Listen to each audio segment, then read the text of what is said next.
সুখ দুঃখ হাসি কান্না সব কিছু কিন্তু শুধু যে নিজের একার জন্যে তা নয়, পরিবারের অনেককে নিয়ে সেগুলো হয়। কিন্তু এগুলো হবেই, এগুলো বদলানোর ক্ষমতা কিন্তু আমাদের হাতে নেই।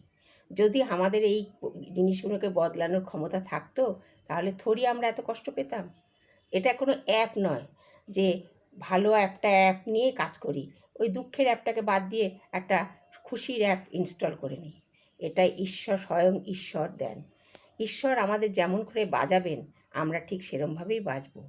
আর তাই আমাদের খারাপটাকেও মেনে নিতে হবে, আবার ভালোটাকেও মেনে নিতে হবে। কারণ এছাড়া আমাদের কিছু উপায় নেই। কারণ আমাদের হাতে কোনো ক্ষমতাই নেই যে আমরা খারাপটার জায়গায় ভালোটাকে ইনস্টল করে নেব। তাই দুটোকেই মেনে নিয়ে চলতে হবে জীবনে। আর এটাও তো হতে পারে যে হয়তো আমাদের সামনে আরও কত ভালো দিন অপেক্ষা করছে, তাই না?